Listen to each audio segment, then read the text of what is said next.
तो बच्चों आगे पढ़ते हैं। आज बेसिकली एनर्जी कंसिडरेशन पढ़ेंगे। जो सर्किट का एनालिसिस है समाप्त हो चुका है ना। और अब जो मैं डील करने जा रहा हूं एनर्जी कंसिडरेशंस, वो मेनली जो मेडिकल या नीट की जो रिक्वायरमेंट है या जेई मेन की जो रिक्वायरमेंट है उसको ध्यान में रख के करने जा रहा हूं। जहां तक एडवांस का सवाल है, अभी तक जो भी किया था ठीक है वो कंप्लीट था, चाहे मेन हो चाहे एडवांस हो चाहे नीट हो। अब जो मैं करने जा रहा हूं ठीक है, तो पहले मैं नीट का रिक्वायरमेंट और जेई मेन का रिक्वायरमेंट को देखते हुए उस लेवल तक सारे बेसिक कर देंगे, है ना। सारे बेसिक कर देंगे, क्वेश्चंस कर देंगे ठीक है। और फिर एडवांस के लिए कुछ एक्स्ट्रा लेक्चर भी लोड कर देंगे, खास करके उन बच्चों के लिए जो जेआरएस के स्टूडेंट नहीं हैं ठीक है, और इस चैप्टर को कंप्लीटली पढ़ना चाहते हैं ठीक है। तो एडवांस के लिए क्योंकि अलग से भी हम लेक्चर लोड कर देंगे। जेआरएस के स्टूडेंट के लिए गोपेन सर ऑलरेडी कैपेसिटर का ये पोर्शन जो है या पूरा कैपेसिटर्स एडवांस के लिए पढ़ा चुके हैं।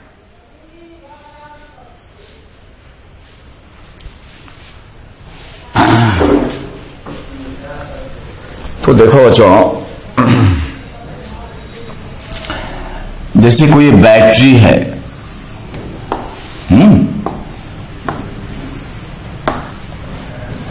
और यहां से ऐसे पॉजिटिव चार्ज निकल रहा है,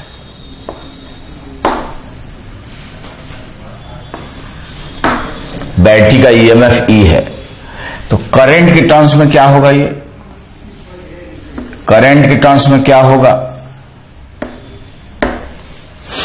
करंट के टर्म्स में क्या होगा?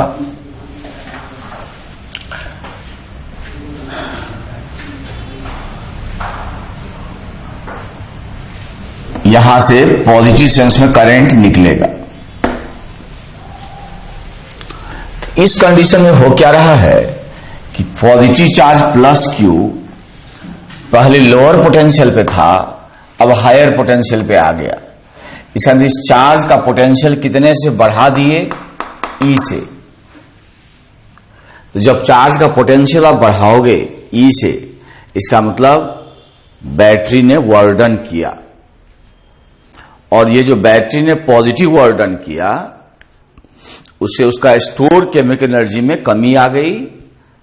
वो एनर्जी वो सर्किट को सप्लाई किया, वो एनर्जी सर्किट को सप्लाई किया ठीक है। तो ये जो कंडीशन है ये बैटरी का कहलाता है डिस्चार्जिंग कंडीशन। ये बैटरी का कहलाएगा डिस्चार्जिंग कंडीशन। डिस्चार्जिंग, ये I hope it is visible है। सो डिस्चार्जिंग कंडीशन कहलाता है बैटरी का। ये बैटरी का बच्चों डिस्चार्जिंग कंडीशन कहलाएगा ठीक है। चूंकि तो ये बैटरी का डिस्चार्जिंग कंडीशन से कंफ्यूज नहीं होना है, डिस्चार्जिंग और चार्जिंग से कंफ्यूज नहीं होना है। मतलब ऐसा नहीं सोचना है कि बैटरी का स्टोर चार्ज घट गया। बैटरी पहले भी इलेक्ट्रिकली न्यूट्रल था और बाद में भी इलेक्ट्रिकली न्यूट्रल रहेगा ठीक है। So therefore the term discharging and charging sometimes creates confusion as if the charge has increased or decreased ठीक है, लेकिन ऐसा नहीं है। It is basically the stored chemical energy in the discharging decreases and in the charging increases. Battery remains always electrically neutral or uncharged ठीक है। तो थोड़ा सा टर्म के कारण कभी कभी कंफ्यूजन क्रिएट हो जाता है। तो ये बैटरी का डिस्चार्जिंग कंडीशन है, इसमें ये पॉजिटिव चार्ज को करंट के टर्म्स में वैसे होगा क्योंकि पॉजिटिव चार्ज के सेंस में ही करंट होता है। तो पॉजिटिव चार्ज को लोअर पोटेंशियल से हायर पोटेंशियल पे एलिवेट कर दिया ठीक है, by what amount? Q.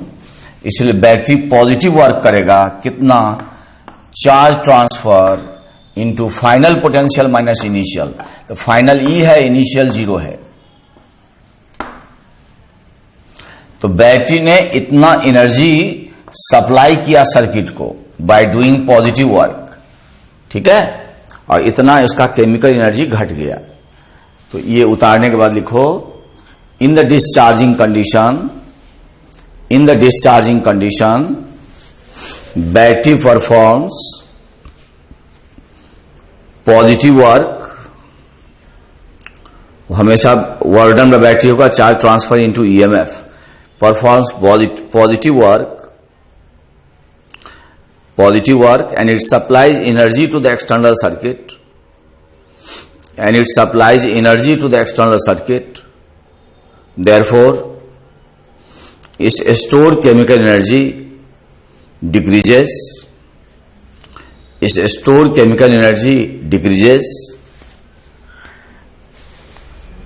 and it supplies energy to the external circuit. Supplies energy to the external circuit.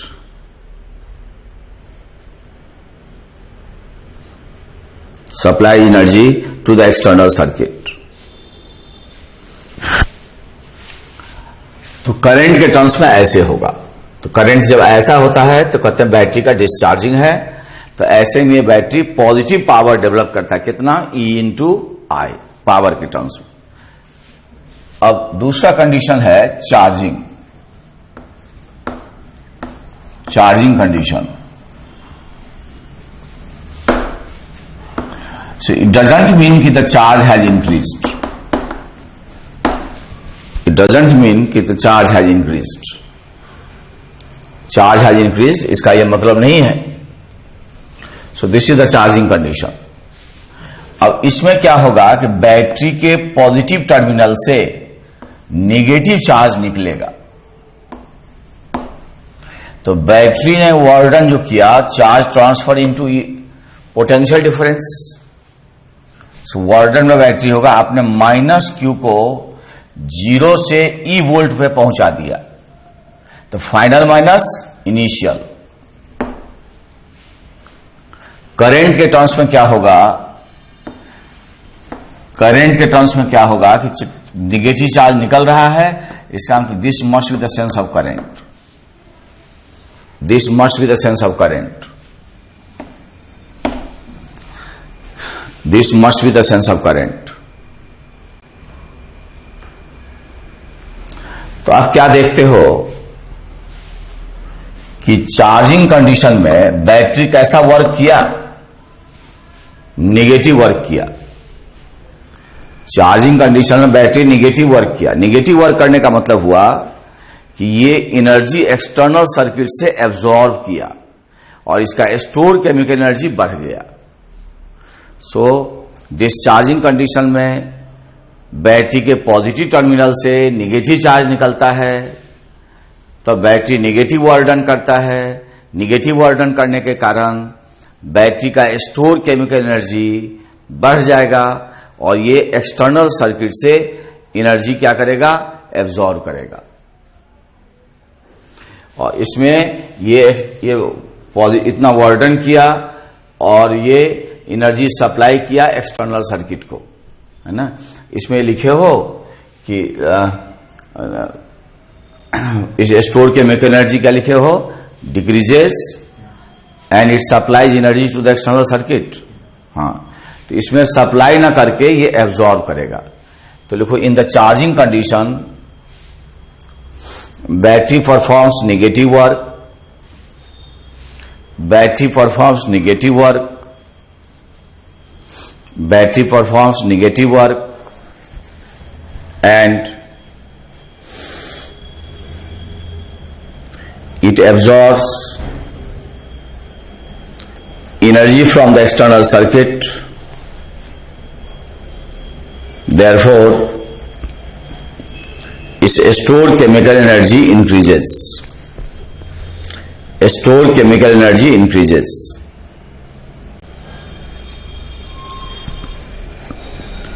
Paragraph बदलो, लिखो इन द चार्जिंग और discharging of battery, in the charging or discharging of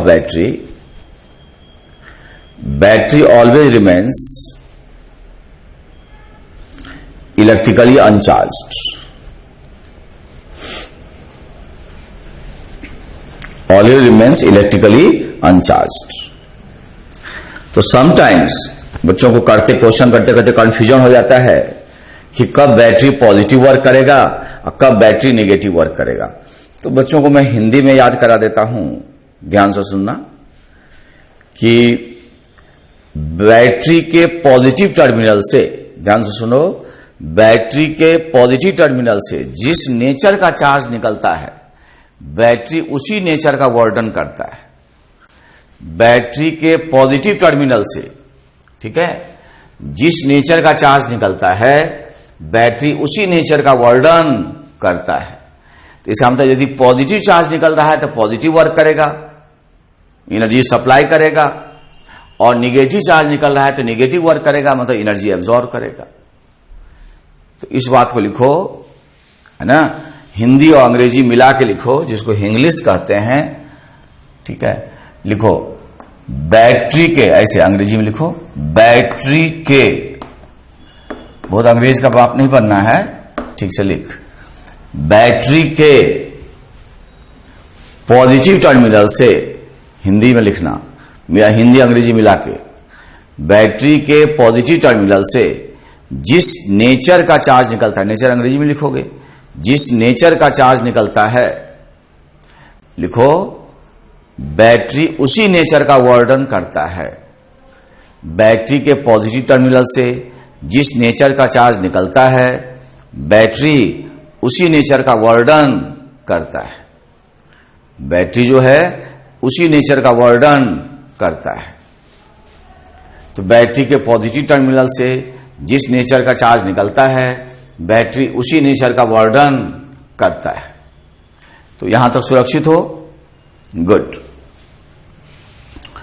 तो ये battery का वर्णन हुआ।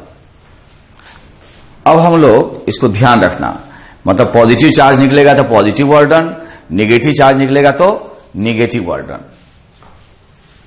Positive charge निकलेगा तो पॉजिटिव वर्णन, नेगेटिव चार्ज निकलेगा तो नेगेटिव वर्णन,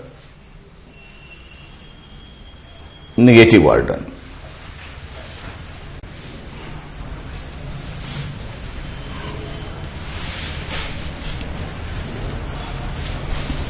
अब जो है मेरे बच्चे, लिखो energy stored by the capacitor. Energy stored by the capacitor,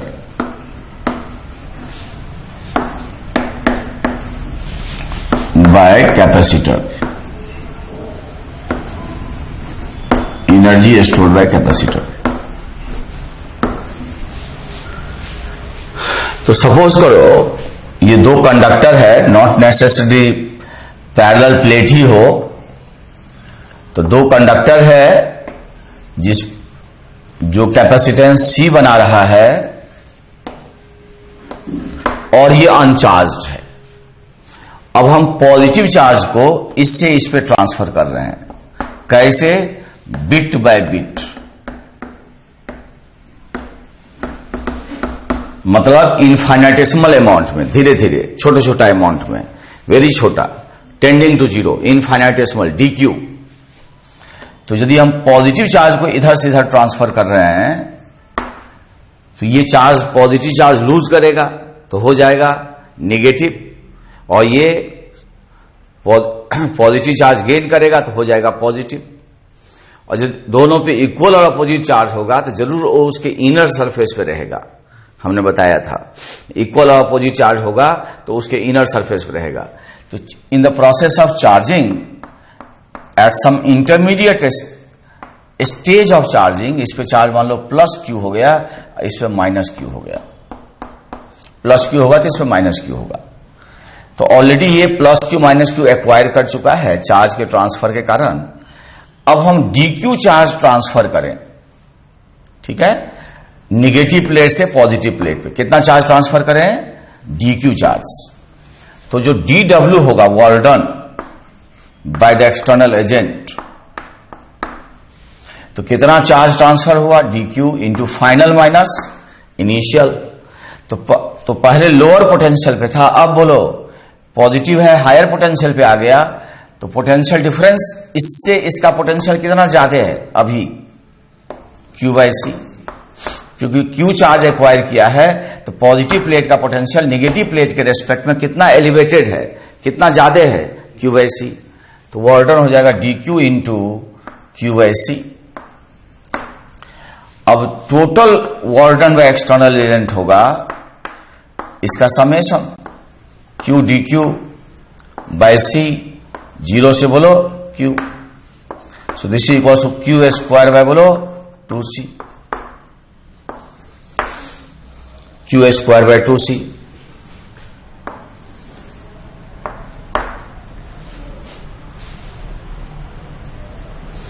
या तो सुरक्षित हो क्यू स्क्वायर बाय 2c।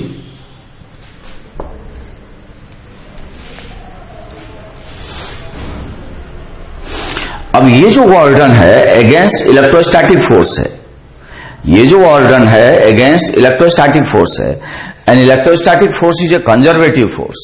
तो जब कंजर्वेटिव फोर्स के अगेंस्ट वर्क डन होगा तो सारा का सारा वर्क डन उस सिस्टम के पोटेंशियल एनर्जी में जाके स्टोर हो जाएगा। ठीक है, तो ये इलेक्ट्रोस्टैटिक पोटेंशियल एनर्जी हुआ। ठीक है, तो लिखोगे since this work done is against electrostatic force, against electrostatic force, hence which is conservative, hence it is stored as a electrical potential in the system. It is stored as a electrical potential in the system. Stored as a electrical potential in the system. ठीक है, therefore the energy stored by the capacitor is U equal to half Q square by C। और potential difference के terms में हम जानते हैं Q बराबर होता है CV, तो Q को यहां पुट कर दोगे तो जैसा कि तुमको रिजल्ट याद है हाफ CV स्क्वायर के बराबर हो जाएगा। कब? जब Q बराबर CV पुट कर दोगे तो। So this is the total energy stored by the capacitor, total energy stored by the capacitor. ठीक है, sometimes we need energy stored per unit volume. अच्छा, इसमें जो फील्ड होगा वो केवल इसके बीच में ही होगा, इसके बियॉन्ड इलेक्ट्रिक फील्ड एग्जिस्ट नहीं करेगा, इस गैप में ही होगा। हाँ, आउटर प्लेट पे चार्ज होगा तो बाहर भी फील्ड होगा, इनर पे है तो केवल गैप में इलेक्ट्रिक फील्ड होगा। तो सोचते हो कितने वॉल्यूम में इलेक्ट्रिक फील्ड है, कितने वॉल्यूम में है? ये पूरा प्लेट एरिया ए है और थिकनेस डी है। तो जो ऐसे पैरेलल प्लेट कैपेसिटर है तो प्लेट एरिया ए और थिकनेस डी, इसका what is the volume? Area A thickness D. तो कितने वॉल्यूम में एनर्जी स्टोर्ड है? ए इंटू डी। ये समझ रहे हो ना? जैसे ये पैरेलल प्लेट्स हैं,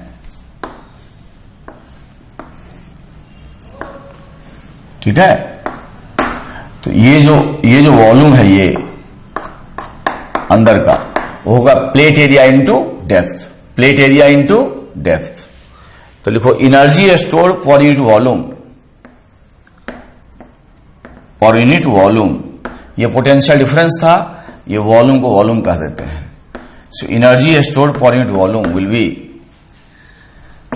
यहां पुट कर दें हाफ। एक चीज आप याद करो कि इलेक्ट्रिक फील्ड का एक्सप्रेशन पहले लिख लो। तो इलेक्ट्रिक फील्ड कितना होता है बताओ? Between the plates of the parallel plate capacitor, यदि फाइनल चार्ज क्यू है तो। So electric field is sigma by epsilon not. इसको याद रखना, क्यू बाय एप्सिलॉन नॉट ये डेप्थ पे डिपेंड नहीं करता। दिस इज सिग्मा, तो सिग्मा बाय एप्सिलॉन नॉट।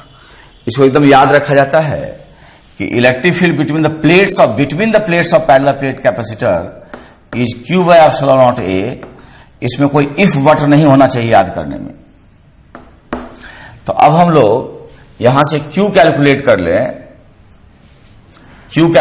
लें। आई होप इसको तुम लोग थोड़ा सा पॉज करके इसको उतार लो या लिख लिए होगे। मैं थोड़ा सा मिटा लेता हूं तो जगह मिल जाएगा हमको। ठीक है, तो मेरे बच्चे यहां से सॉल्व करोगे तो क्यू कितना आ जाएगा भाई? एप्सिलॉन नॉट ए इंटू इलेक्ट्रिक फील्ड।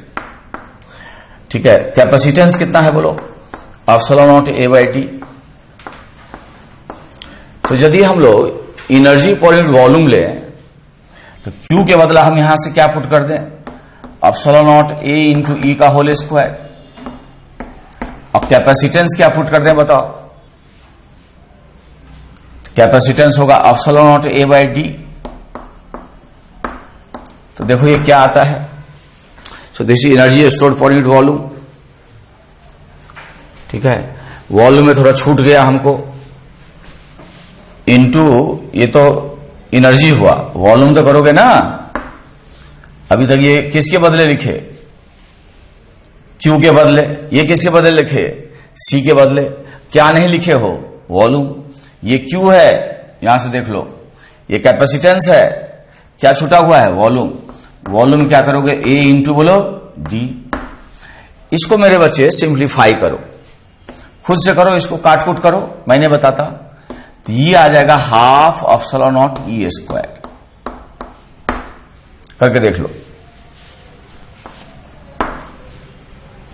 इसका मतलब ये हुआ कि जो energy stored for unit volume है, V is volume not the potential difference, is half epsilon naught E square.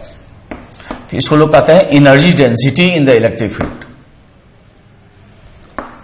So this is the energy stored for unit volume. यदि आप total volume चाहते हो तो V से मल्टीप्लाई होगा, बशर्ते कि इलेक्ट्रिक फील्ड यूनिफॉर्म हो, इलेक्ट्रिक फील्ड यूनिफॉर्म हो। ठीक है, तो लिखो energy store for unit volume is called energy density. Energy store for unit volume, energy store for unit volume is called energy density, is called energy density. ठीक है, अब ये जो मैंने एनर्जी डेंसिटी निकाला मेरे बच्चों, वो केवल पैरेलल प्लेट कैपेसिटर के प्लेट के बीच के लिए निकाला, लेकिन ये होल्ड करेगा इन जनरल। ठीक है, तो निकाले तो स्पेशल केस में है, लेकिन ये इन जनरल होल्ड करेगा किसी भी फील्ड में, सॉरी कैसा भी इलेक्ट्रिक फील्ड हो, जो भी सोर्स हो, सारे तरह के इलेक्ट्रिक फील्ड में ये आपका एप्लीकेबल होगा। सो लिखो this holds in general in the electric field, for the electric field. This holds in general for the electric field. So this holds in general for the electric field. ठीक है, तो आप क्या देखे कि एनर्जी डेंसिटी पर unit volume is half epsilon naught E square. So this is the energy store, it is not total energy store. Total energy store होगा तो किससे मल्टीप्लाई करोगे, वॉल्यूम से, वॉल्यूम उधर चला जाएगा, है ना। इसीलिए total energy store is half epsilon naught into बोलो ई स्क्वायर मल्टीप्लाइड बाय बोलो V is not velocity, not potential difference, it is volume। तो मेरे बच्चे बताओ, epsilon naught into E square का कोई डायमेंशन पूछे, 10 सेकेंड के लिए सिस्टम को पॉज करो, ऐसा डायमेंशन खुद से लिख डालो। 10 सेकेंड के लिए सिस्टम को पॉज करो और डायमेंशन खुद लिख डालो। आपने सिस्टम को पॉज किया और इसको लिख डाला, तो इसका डायमेंशन जो है, यदि एप्सिलॉन नॉट और फील्ड का डायमेंशन लिख के करोगे तो बहुत टाइम लगेगा। ठीक है, इनडायरेक्टली करो, हाफ का कोई डायमेंशन नहीं होता, तो राइट हैंड का डायमेंशन लेफ्ट हैंड के डायमेंशन के बराबर होगा। तो इसको एनर्जी पर यूनिट वॉल्यूम कहते हैं। तो एनर्जी हमारा है ml स्क्वायर T-2, वॉल्यूम बताओगे, हाँ sir LQ। So that dimension is ml-1 T-2। So this is energy store per unit volume. ठीक है, आप मैग्नेटिक फील्ड में पढ़ोगे, ठीक है, कि इसी टाइप का एक्सप्रेशन होता है एनर्जी डेंसिटी का, हाफ बी स्क्वायर बाय बोलो म्यू नॉट। तो ये जो हम निकाले हैं पैरेलल प्लेट कैपेसिटर के प्लेटों के बीच के लिए, लेकिन ये वैलिड होगा in general for the electric field, चाहे वो यूनिफॉर्म हो चाहे नॉन यूनिफॉर्म हो। तो लिखो for non uniform field U by V न कहा के हम लोग कहते हैं, लिखो फॉर नॉन यूनिफॉर्म फील्ड इसको कहते हैं du by dv equals to छोटा वॉल्यूम लेते हैं, उतने में एनर्जी स्टोर लेकर के उस एनर्जी स्टोर में उस छोटे वाले वॉल्यूम से डिवाइड करते हैं। इसीलिए du बराबर हो जाएगा नॉन यूनिफॉर्म फील्ड में half epsilon naught E square into बोलो dv। अब इसका यदि आप समेशन करते हो then you get the total energy stored. तो इस तरह का रिक्वायरमेंट केवल मैथ वालों का आता है जिसमें इंटीग्रेशन रिक्वायर्ड होते हैं, ठीक है। पीएमजी वालों में इंटीग्रेशन वाला केसेस नहीं आते, इंटीग्रेशन वाला केसेस नहीं आते। सो आपको ये एनर्जी स्टोर हो गया, इसको यूनिफॉर्म है तो ये हो जाएगा। क्वेश्चन लिखो, what is the energy stored in a cubical volume of side length A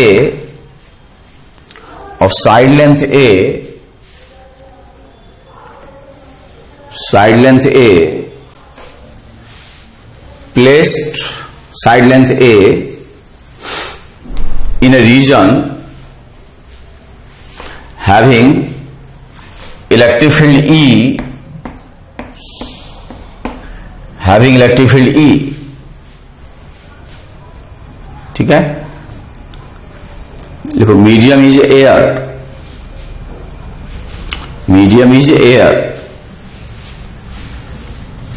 तो एनर्जी स्टोर हो जाएगा हाफ अपने करो epsilon naught E square into volume. Cube का वॉल्यूम बताओ, ए क्यूब। सीधे क्यों मल्टीप्लाई कर दिए भाई? क्योंकि ये बोलिए भाई यूनिफॉर्म है, इसीलिए ऐसा कर दिए। एक चीज बता रहा हूं कि यदि मीडियम है, डायलेक्ट्रिक मीडियम है, तो लिखो in case of dielectric medium energy store per unit volume होता है in case of dielectric medium half के epsilon naught into E square. और ये जो इलेक्ट्रिक फील्ड होगा उस डायलेक्ट्रिक मीडियम में जो एग्जिस्टिंग फील्ड होगा वो होगा, उस डायलेक्ट्रिक मीडियम में जो एग्जिस्टिंग फील्ड होगा, डायलेक्ट्रिक मीडियम रखने के बाद जो फील्ड होगा वो इलेक्ट्रिक फील्ड है। ये पुराना वाला नहीं है, डायलेक्ट्रिक मीडियम में रखने के बाद जो फील्ड होगा वो है ये, डायलेक्ट्रिक मीडियम में रखने के बाद जो फील्ड होगा, ठीक है। सो ये है, लिखो in the dielectric medium, in the dialectric medium,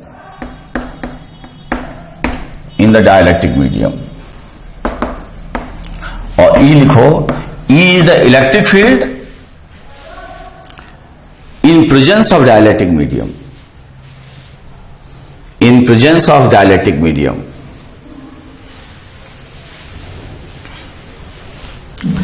लिखो what is the energy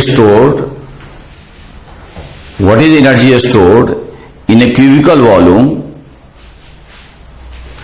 of side length A, placed in front of a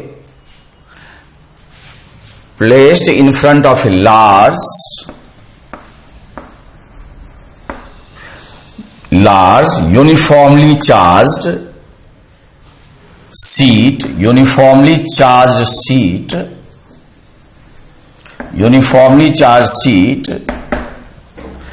carrying surface charge density sigma, large uniformly charged sheet carrying surface charge density sigma। 10 second system को pause करो, इसको खुद करो, तो इसको खुद कर डालो। 10 सेकेंड पॉज करो, खुद कर डालो। पॉज किए, खुद करो, अब मिलाओ। तो एनर्जी स्टोर होगा, चूंकि फील्ड यूनिफॉर्म है। अब यहां समस्या होगा, जो फील्ड का एक फॉर्मूला था सिग्मा बाय एप्सिलॉन नॉट और एक होता है सिग्मा बाय 2 एप्सिलॉन नॉट। ये किसके कारण होता है? Sigma by epsilon not conductor के कारण होता है। ये कंडक्टर के लिए है,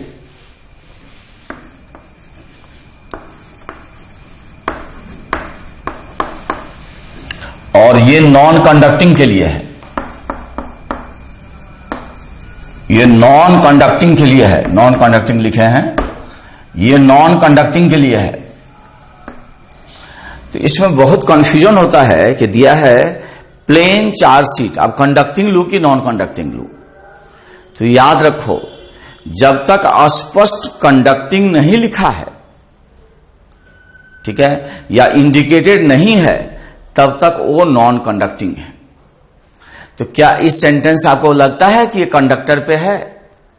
जब तक कंडक्टर नहीं लिखा है कि plate is conducting, charge is on copper plate, aluminium plate, so this indicates the material on which the material which carries the charge is non-conducting.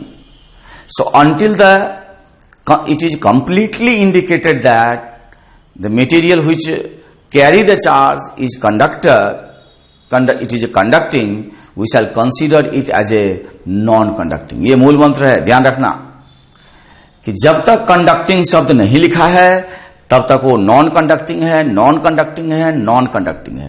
तो जब भी चार्ज शीट लिखा रहे, इसका मतलब क्या होगा बोलो? नॉन कंडक्टिंग है।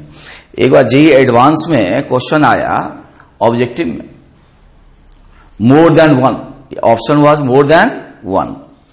तो यदि था वो एक्चुअली नॉन कंडक्टिंग का फॉर्मूला यूज करना था उसमें, ठीक है, चार्ज शीट था नॉन कंडक्टिंग, तो नॉन कंडक्टिंग यूज करना था तो sigma bye 2 epsilon not use करना था। लेकिन sigma bye 2 epsilon not use करने के बाद एक सिंगल आंसर सही आते थे, और यदि ये फॉर्मूला यूज कर लिए तो 3-3 सही हो जाते थे। सही आंसर क्या था? केवल वो एक ही सही था। लेकिन बच्चों करने के बाद भी बच्चे गलत कर दिए। उनको लगा यार ये मैंने तो ये फॉर्मूला यूज किया तो एक ही आंसर आया, और इससे तो 3-3 आंसर आ रहा है, तो चलो ज्यादा आंसर लिखेंगे तो ज्यादा नंबर मिलेगा। ऐसा होता है क्या? मतलब साइकोलॉजिकली कंफ्यूज कर गए कि लगता है कि मुझे ये फॉर्मूला याद नहीं है क्योंकि एक ही आ रहा है, मोर देन वन है। इसका मतलब लगता है कि कुछ हम जो सिग्मा बाय 2 एप्सिलॉन यूज कर रहे हैं वो सही नहीं है, लेट अस यूज दिस, और उनका गलत हो गया। इसीलिए बहुत कंफ्यूजन होता है, कंडक्टिंग शीट है कि नॉन कंडक्टिंग है। तो याद रख, जब तक शब्द कंडक्टिंग नहीं यूज्ड है तब तक वो नॉन कंडक्टिंग है। तो इसको लिखेंगे सिग्मा बाय 2 एप्सिलॉन नॉट का होल स्क्वायर,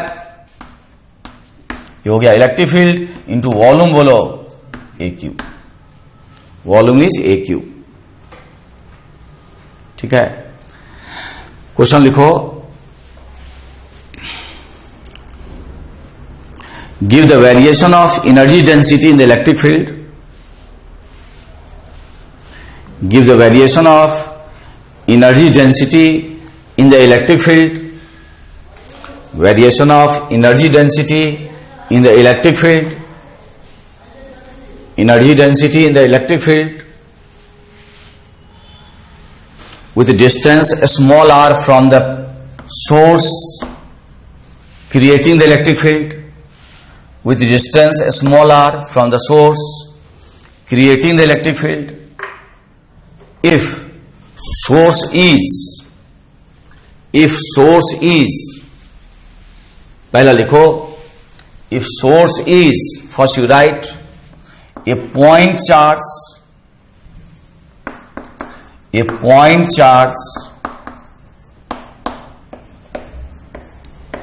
दूसरा लिखो a very small electric dipole, a very small electric dipole, very small electric dipole, a very small electric dipole, a very small electric dipole, ठीक है। तो यदि पॉइंट चार्ज Q है,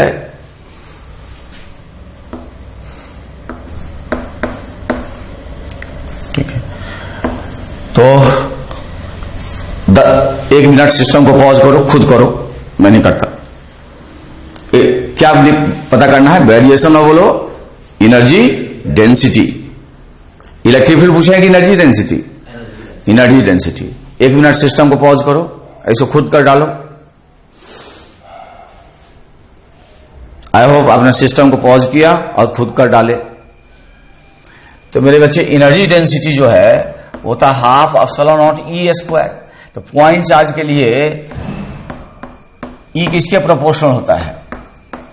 1/r square के लिए, q/4πε0 r square. तो energy density proportional to क्या हो जाएगा? 1 का पावर बोलो r/4। ये किसके लिए हुआ? पॉइंट चार्ज के लिए। लेकिन डायपोल का जो फील्ड होता है वो प्रोपोर्शनल टू 1/r³ होता है, स्मॉल डायपोल का। तो इसका मतलब एनर्जी डेंसिटी प्रोपोर्शनल टू क्या हो जाएगा बोलो? 1/r का पावर 6। 1/r के पावर 6। 1/r के power 6।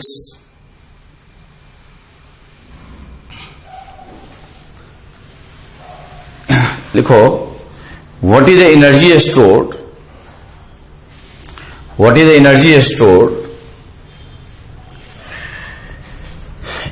in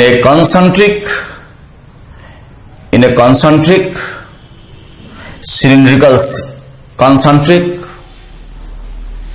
spherical cell of inner radii A,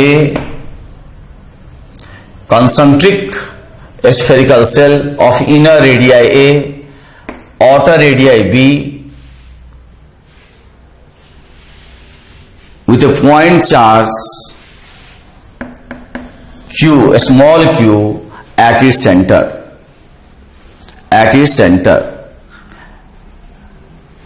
अब इस क्वेश्चन को जो नीट वाले बच्चे हैं स्किप कर जाएंगे, जरूरत नहीं है इतना। मन करे बहुत आता है तो मैथ तो करो, अदरवाइज जरूरत नहीं है, नहीं पूछेगा तुमको। जो जेई मेन वाले बच्चे हैं वो इसको जरूर करें, ठीक है? तो सिस्टम को पॉज करो, मन लगा बच्चा, और 1-1.5 मिनट में कर डाल। 1-1.5 मिनट में कर डाल। आपने सिस्टम को पॉज किया और लगता है कर डाले। अब इसमें क्या है कि पॉइंट चार्ज के कारण जो फील्ड होगा वो आर के साथ, डिस्टेंस फ्रॉम द सोर्स के साथ वेरी करेगा। तो एक बार में बड़े वॉल्यूम में आप इसको नहीं निकाल सकते हो, बहुत छोटे वॉल्यूम में ही निकाल सकते हो, क्योंकि उतने लार्जर वॉल्यूम में फील्ड को यूनिफॉर्म रख ही नहीं सकते। तो जैसा कि तुम पढ़े होगे कि आर रेडियस का एक स्फीयर लो और उसको कितना मोटा करो, dr। आर रेडियस का एक हॉलो स्फीयर लो, उसको कितना मोटा करो भाई, dr। अब dr इतना छोटा होता है कि हम मानते हैं कि जो फील्ड यहां है वही फील्ड यहां तक है, क्योंकि ये बहुत ही छोटा होता है, टेंडिंग टू 0। तो हम मानते हैं कि जो फील्ड यहां मौजूद है वही फील्ड यहां मौजूद है। It is so small, infinitesimally small होता है ये चूंकि इनफाइनेटेसिमली स्मॉल होता है तो यहां और यहां फील्ड क्या होगा बच्चों, सेम होगा, सेम फील्ड होगा। इसका मतलब इस वॉल्यूम में फील्ड को यूनिफॉर्म मानोगे तो एक बार में जो तुम्हारा एनर्जी निकलेगा वो केवल du निकलेगा भाई, du। तो du is half epsilon naught into E square into dv, ठीक है? तो du equals to half epsilon naught, electric field to point charge will be q/4πε0 r square, and the dv will be, let me use some different color, and the dv will be the volume of the spherical cell, इसका whole square करो।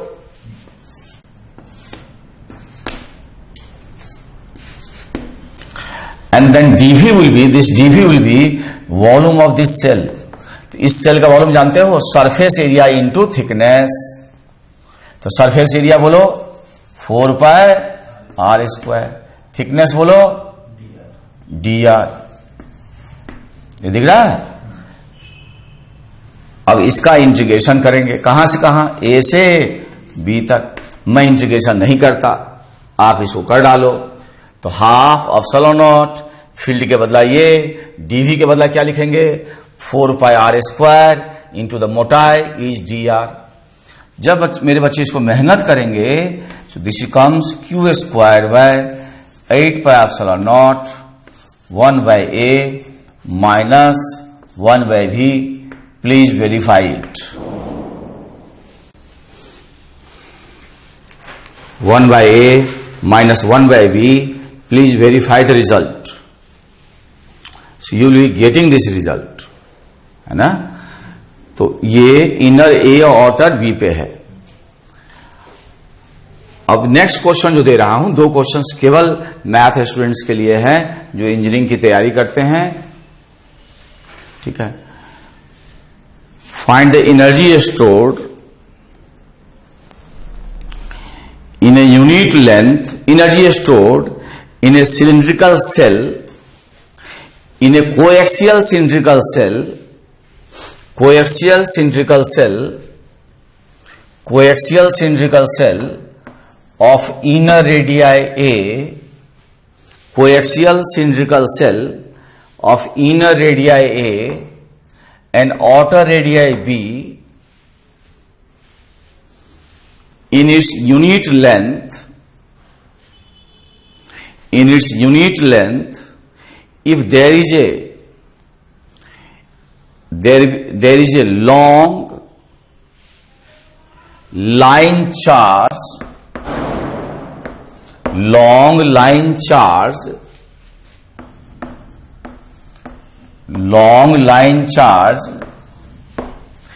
carrying uniform linear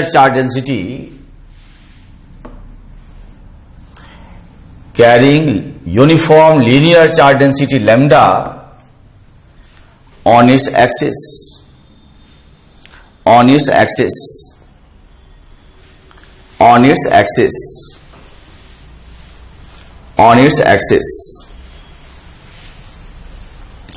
तो मेरे बच्चे system को कम से कम 3 minute के लिए pause करो। And this question will be done only by students preparing for JEE Main and Advance, ठीक है, not by NEET students, ठीक है। तो -∞ to +∞, सिस्टम को पॉज करो और कर डालो। ऐसे लाइन चार्ज है,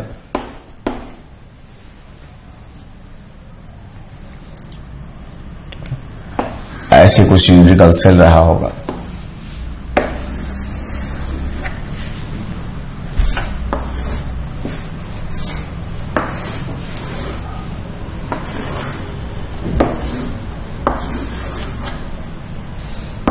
inner radius A, outer radius B, length L ले लो, बाद में एल को 1 कर देना।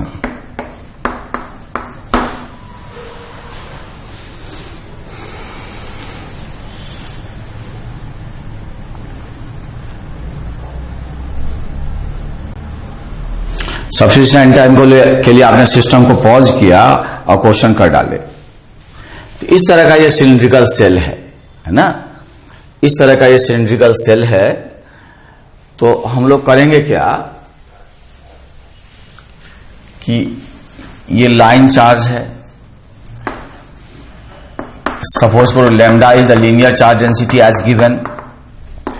तो एक हॉलो सिलेंडर ले लो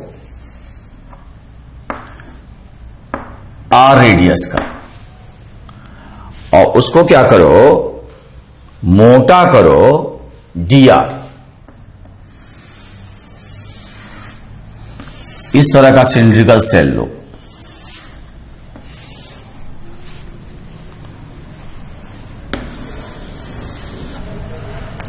तो इसका ये जो थिकनेस है वो dr है। अब dr इतना छोटा है कि इस रीजन में जानते हो इस सिलिंड्रिकल सेल का डीवी क्या होगा? Volume of this shell, surface area into thickness.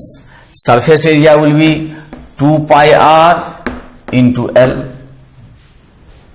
Surface area will be 2 pi r into L. It is the surface area. Into बोलो dV. So volume into dr. तो surface area 2 pi r, length L into dr is dV. ठीक है. इसलिए जो अपना du होगा वो half epsilon naught. E का मतलब होगा लैम्डा बाय, यहां लिखता हूं यार, कहां लिखूं? यहां दिखेगा, यहीं लिखता हूं. तो du बराबर होगा half epsilon naught E square. E square बताओ, lambda by 2 pi epsilon naught r का whole square into 2 pi r L into dr. अब इसके बाद इसका इंटीग्रेशन कर दो a से कहां तक? b तक. और यदि यूनिट लेंथ में चाहिए तो बाद में L का वैल्यू क्या ले लो? 1. ऐसो कर डालना. ठीक है. तो जब इसको करोगे तो कभी कभी तो लोग एनर्जी स्टोर आ जाएगा half epsilon naught lambda square. जरा इसको कैलकुलेट करके हेल्प करो. लैम्डा स्क्वायर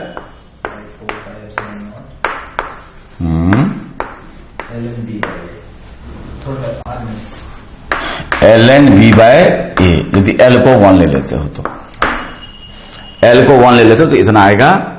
ठीक है. लोग कभी कभी इसको फॉर्मूला के रूप में भी याद रखते हैं math students.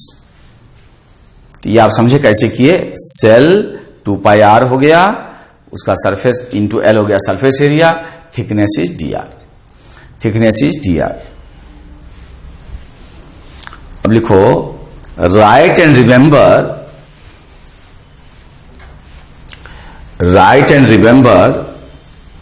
the expression for force acting between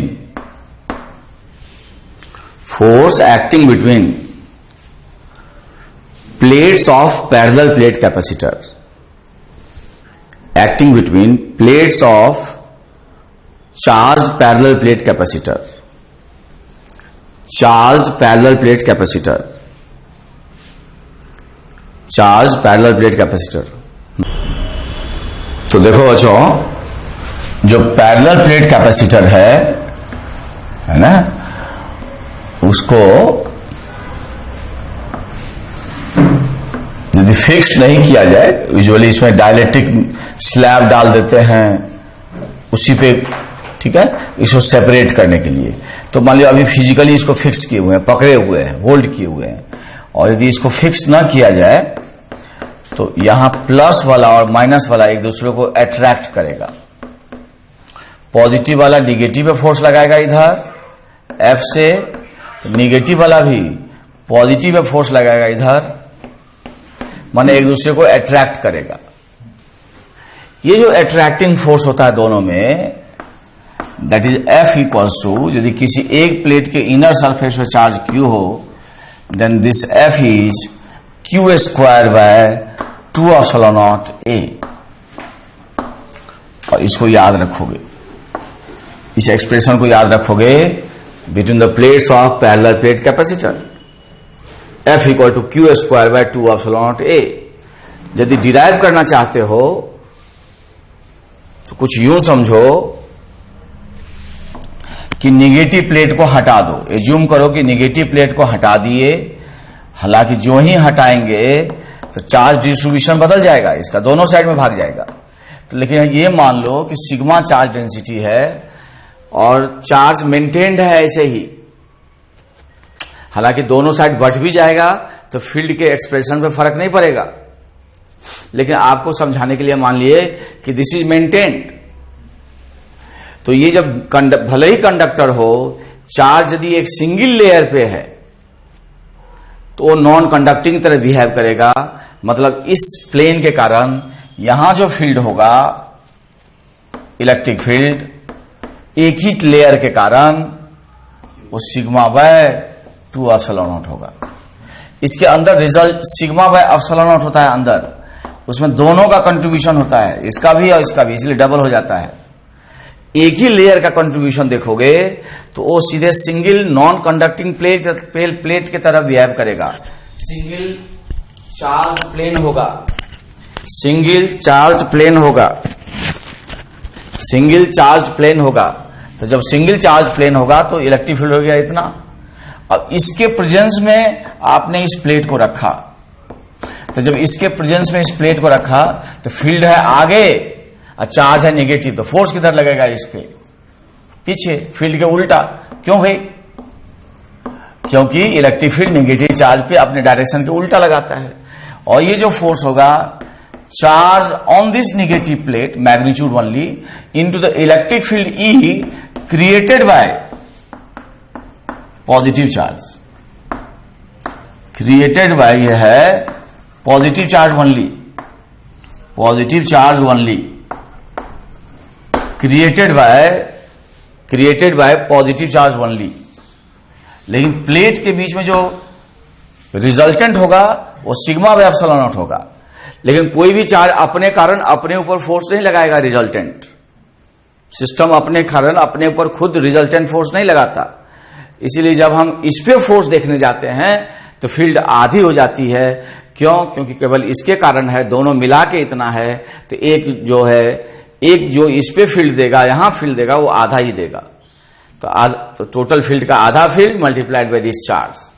अब इसको यदि पुट करोगे ई का वैल्यू तो होगा Q by sigma bye 2 epsilon not. अब सिग्मा होता है क्यू बाय ए, तो ये हो जाएगा क्यू स्क्वायर बाय बोलो 2 एप्सिलॉन नॉट। यही आ गया बच्चों। कभी कभी एक इंपॉर्टेंट होता है फोर्स पर यूनिट एरिया, तो ये हो जाएगा Q square by 2 epsilon naught, A से डिवाइड करोगे तो ए स्क्वायर। अब Q by A is sigma, force per unit area बराबर क्यू बाय ए बोलो सिग्मा, तो हो जाएगा sigma square by 2 epsilon naught. ये कहलाता है, लिखो इलेक्ट्रोस्टैटिक स्ट्रेस, ये कहलाता है इलेक्ट्रोस्टैटिक स्ट्रेस, ये कहलाता मेरे बच्चों इलेक्ट्रोस्टैटिक स्ट्रेस। इसको लिख लीजिए इलेक्ट्रोस्टैटिक स्ट्रेस, तो लिख लिए। और इसका एक और कॉन्सेप्ट बता दें, ये दो चीज ऊपर वाला याद रखना, प्लेट और पैरेलल प्लेट कैपेसिटर वाला। इसका एक चीज और बता दें कि कोई भी चार्ज कंडक्टर हो किसी भी शेप का, तो naturally surface charge density point to point vary करेगा due to change in radius of curvature. आप पढ़े हो गॉसेस लॉ में, तो surface charge density point to point vary करेगा। लेकिन किसी भी एलिमेंट को छोटा सा एरिया लो डीए, उसको रिमेनिंग चार्ज, चाहे वो पॉजिटिव हो चाहे वो निगेटिव हो, ठीक है, रिमेनिंग चार्ज, इस पे टोटल चार्ज डिस्ट्रीब्यूशन पॉजिटिव हो या टोटल चार्ज डिस्ट्रीब्यूशन निगेटिव हो, लेकिन आइडेंटिकल चार्ज डिस्ट्रीब्यूशन होना चाहिए, ठीक है। तो रिमेनिंग चार्ज इस चार्ज एलिमेंट पे हमेशा सरफेस के प्लेन के परपेंडिकुलर और बाहर की तरफ पुल करता है, ऐसे खींचता है हमेशा।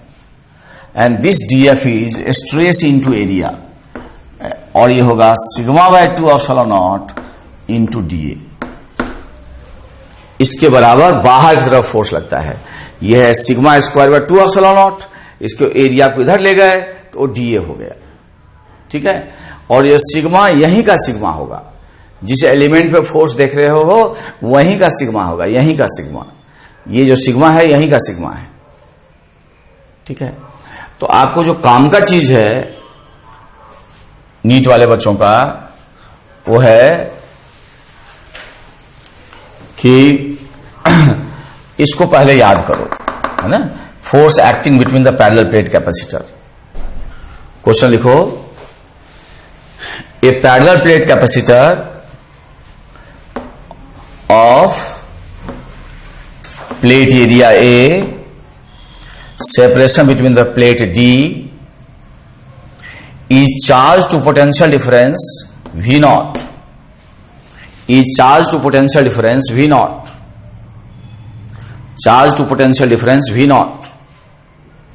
Then find attractive force acting between the plate, attractive force acting between the plate, attractive force acting between the plate. Next question लो, इस तरह से ये प्लेट है, इसका कैपेसिटेंस है C नॉट, ये प्लस है ये माइनस है, इस पे चार्ज है Q, चार्ज है Q, ठीक है, सेपरेशन है D और कैपेसिटेंस है C नॉट। ये प्लेट फिक्स्ड है और यहां एक स्प्रिंग है, इसका ये एंड फिक्स्ड है, स्प्रिंग कांस्टेंट K है। Find increase in the length of the spring from its natural length, increase in the length of the spring from its natural length, from its natural length, increase in the length of the spring from its natural length. ठीक है, अब system को 3-4 minute के लिए pause कर लो, खुद से पूरा एनर्जी लगाओ और कर डालो, तभी फायदा है। आई होप आप सिस्टम को पॉज करके सफिशिएंट टाइम दिए और कर डाले। अब मैं डिस्कस करूंगा। तो जो हमको कहा कि फोर्स निकालिए पहले वाले क्वेश्चन में, ठीक है, between the parallel plate capacitor, उसका प्लेट एरिया क्या दिए थे ए, सेपरेशन क्या दिए थे और पोटेंशियल डिफरेंस कितना दिए थे V नॉट। ठीक है, तो यहां पुट कर दें तो F हो जाएगा केवल Q बराबर C इंटू V होगा, ये C square into V square V naught square, ये Q का वैल्यू हो गया, अपॉन 2 एप्सिलॉन नॉट A। ठीक है, अब इसको हम लोग लिख सकते हैं, C का वैल्यू होगा epsilon naught A by D का whole square into V naught square upon 2 epsilon naught A। तो एक एप्सिलॉन नॉट A कट जाएगा तो हो जाएगा हाफ, एक एप्सिलॉन नॉट A बच जाएगा इंटू A अपॉन D। ठीक है, और इसको देखोगे D ना भी लो, एप्सिलॉन नॉट A बचा और ये आएगा V नॉट बाई D का होल स्क्वायर, ये हो गया। कभी कभी V नॉट बाई D को क्या कह सकते हो यदि जरूरत पड़ गया तो, इलेक्ट्रिक फील्ड। इसका मतलब half epsilon naught into A into the electric field का स्क्वायर इज द फोर्स। तो आप क्या देखते हो, एनर्जी डेंसिटी होता है half epsilon naught E square, so energy density multiplied by the area is the force. This is energy density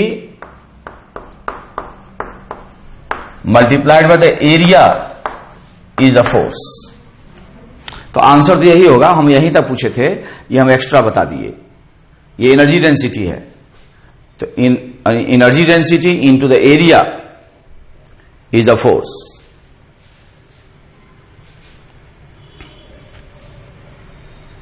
I hope it is correct. Dimensionally भी देख लो, energy पर यूनिट वॉल्यूम में एरिया से करोगे तो energy per unit length होगा, और energy per unit length is force. तो ये करेक्ट है। हमने यहीं तक कहा था, क्वेश्चन में कहा था पूछने, यहीं तक पूछे थे, यही आंसर है। अब ये देखो, अब नहीं कर पाए हो तो सिस्टम को पॉज करके समझ भी लो और उतार भी लो। इसमें क्या है कि इसका प्लेट का यदि फ्री बॉडी डायग्राम बनाएं, निगेटिव प्लेट का फ्री बॉडी डायग्राम बनाएं, तो एक तो इस पे अट्रैक्टिव फोर्स F लग रहा होगा, और इधर kx होगा, और मुकाबला बराबरी का होगा। तो हम लोग क्या लिख सकते हैं भाई, kx must be equals to f का वैल्यू पुट कर दें, q स्क्वायर बाय बोलो 2 एप्सिलॉन नॉट a। अब आपको क्या समस्या है, do you know the charge, yes. Do you know the plate area, no. तो हम प्लेट एरिया का वैल्यू पुट करेंगे। तो ये बताओ सी नॉट क्या होता है, epsilon naught a by D. तो सीधे एप्सिलॉन नॉट a का वैल्यू ले लो। So what is the value of epsilon naught a, देखो। So epsilon naught a must be equal to बोलो सी नॉट इंटू डी, और चुपके से यहां पुट कर दो। तो क्यू स्क्वायर अपॉन 2 तो रहेगा ही, एप्सिलॉन नॉट a के बदला बोलो सी नॉट इंटू डी। अब k को इधर ले जाओगे तो x का आंसर आ जाएगा, k को इधर ले जाओगे तो x का आंसर आ जाएगा। ठीक है। अब थोड़ा सा एनर्जी कंसीडरेशंस को आगे बढ़ाते हैं। लिखो a parallel plate capacitor of capacitance C naught is charged by a battery of EMF V naught. A parallel plate capacitor of capacitance C naught is charged by a battery of EMF V naught.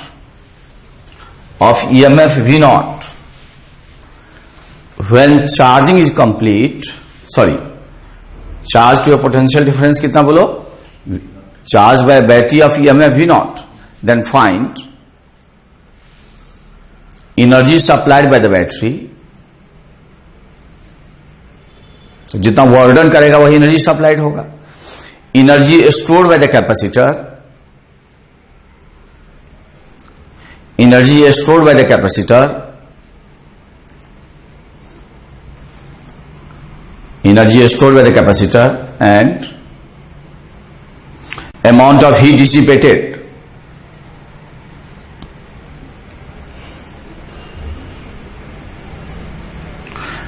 System को 2 minute के लिए pause कर दो और खुद से कर डालो। आई होप आपने सिस्टम को पॉज किया और इसको कर डाला। तो ये कैपेसिटर और कैपेसिटेंस सी नॉट है, इसको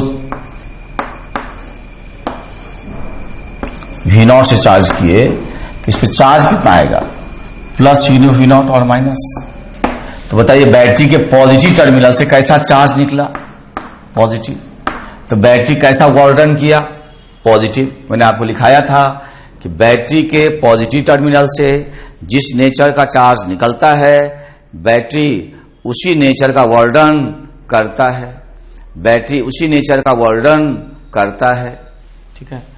तो बताइए बैटरी के पॉजिटिव टर्मिनल से किस नेचर का चार्ज निकला, पॉजिटिव। इस अंदर बैटरी ने पॉजिटिव वर्क किया, सो वर्डन बाय बैटरी होगा charge transferred C naught V naught into potential difference V naught. और यही जो वर्डन बाय द बैटरी है, यही है energy supplied by the battery. So what is the energy supplied? Supplied by the cell या battery, by cell या battery is C naught V naught square। अच्छा, what is energy stored in the capacitor? Half C naught V naught square। तो आप जरा common sense लगाओ यार कि battery ने कितना एनर्जी सप्लाई किया, C naught V naught square। उसमें से उसका केवल आधा ही जाके कैपेसिटर में एज ए बैंक के रूप में जमा हो गया, डिपॉजिट हुआ। तो पता चला कि यहां से जो भी एनर्जी सप्लाई हो रहा है से सी नॉट वी नॉट स्क्वायर, उसका 50% ही जाके यहां डिपॉजिट हुआ। तो आखिर बाकी 50% गया कहां, आधा जमा हो गया यहां डिपॉजिट हुआ, तो आधा गया कहां।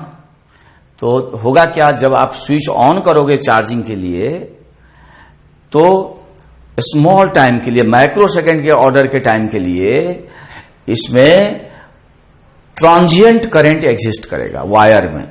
और वायर में कुछ न कुछ रेसिस्टेंस होगा, तो उसको कहते हैं ट्रांजिएंट करंट। बहुत स्मॉल टाइम के लिए इस वायर में, कंडक्टिंग वायर में रेसिस्टेंस होने के कारण, ठीक है, हीट डिसिपेट हो जाएगा, क्योंकि उस दौरान ट्रांजिएंट करंट एग्जिस्ट किया। But once charging is complete, no current will exist in this part, तब कोई करंट नहीं होगा। तो कहते हैं इलेक्ट्रोस्टैटिक इक्विलिब्रियम प्राप्त हो गया, चार्ज का रीडिस्ट्रीब्यूशन समाप्त हो चुका है। तो ये इसी कारण जो है ये ट्रांजिएंट होगा, करंट के कारण हीट डिसिपेट होगा। तो जितना एनर्जी सप्लाई होगा उसका 50% जो है वो डिपॉजिट होगा, और 50% कहां चला जाएगा मेरे बच्चे? हीट के रूप में। लेकिन ये तभी होल्ड करेगा जब कैपेसिटर पहले से कंप्लीटली अनचार्ज हो और बैटरी से चार्जिंग कर रहे हो। पहले से चार्ज हो और तब कोई दूसरा बैटरी लाए जो उसके चार्ज को, अमाउंट को बढ़ा दे या घटा दे, तो ये नियम लागू नहीं होगा।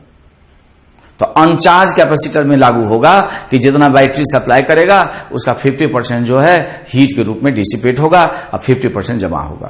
तो इस बार लिखो, व्हेन एन अनचार्ज, अनचार्ज को अंडरलाइन करो, अनचार्ज वेरी इंपॉर्टेंट। पहले से चार्ज होगा तो ये नियम लागू नहीं होगा। When an अनचार्ज capacitor is charged by a battery of EMF, is charged by a battery, then 50% of the energy supplied by the battery, 50% of the energy supplied by the battery is stored in capacitor, and 50% is dissipated as a heat. Dissipated as a heat is dissipated as heat. 50% heat के रूप में वो dissipate हो जाएगा। अब एक theoretical question है कि सपोज करो कि जीरो रेसिस्टेंस का वायर ले ले, सुपर कंडक्टर ले ले, जो प्रैक्टिकली रूम टेम्परेचर पे अभी तक सुपर कंडक्टर मिला नहीं है। रूम टेम्परेचर पे प्रयास हो रहा है, बहुत लो टेम्परेचर पे मिला है, ठीक है। तो यदि ये सुपर कंडक्टर हो और जीरो रेसिस्टेंस का वायर हो, तब तो हीट डिसिपेट होगा नहीं, तब तो बड़ा गड़बड़ हो जाएगा। एनर्जी स्टोर का यही फार्मूला हो गया, half C naught V naught square. यदि यही फार्मूला तुम सोचते हो तो कुछ और हो जाएगा तो अलग बात है। तो ये तुम यही फार्मूला मानते हो तो आप बता ही नहीं पाओगे कि एनर्जी गया कहां। तो इसको सोचना क्या कहानी है इसके पीछे।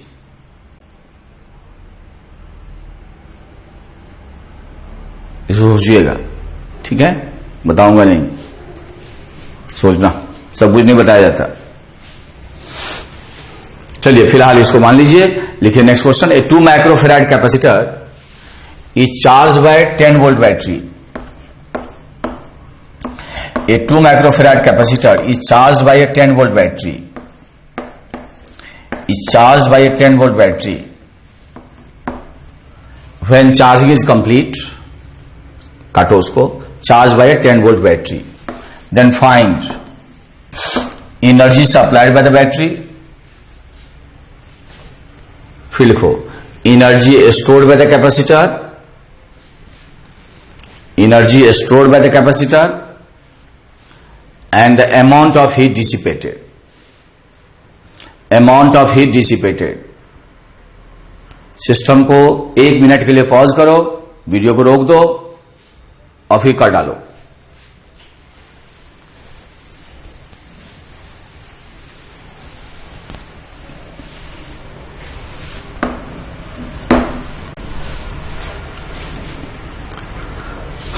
अब देखो,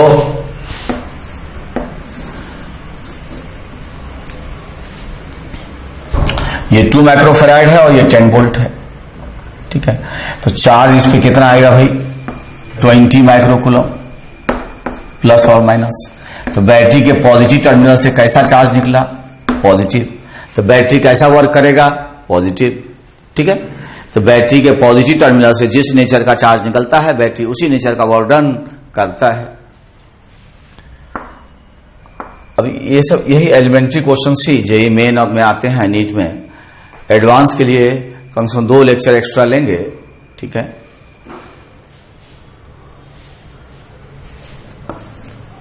तो वर्क डन बाय बैटरी या energy supplied by the battery बताओ। चार्ज ट्रांसफर इनटू ईएमएफ, तो 20 इंटू 10। एक बार माइक्रो अपीयर हुआ है तो क्या होगा, 200 वालों micro joule. So this is the amount of energy supplied by the battery. What is energy stored? Half CV square. C is 2, V is 10. How much it is? 100 microjoule. तो घर से पैसा मिला था 200 रुपया कि जो बेटा बैंक में जमा कर दे। बैंक में तुम कितना जमा किए, कितना डिपोजिट किए? 100। तो कितने का समोसा खाए? 100 का। इसका मतलब 200 इसने सप्लाई किया, केवल 100 यूनिट ही इसमें डिपॉजिट हुआ, तो रेस्ट 100 कहां गया? हीट में। हीट डिपॉजिटेड बताओ, हीट डिसिपेटेड बताओ, 100 माइक्रो जूल। ठीक है, फ्रॉम द कॉमन सेंस।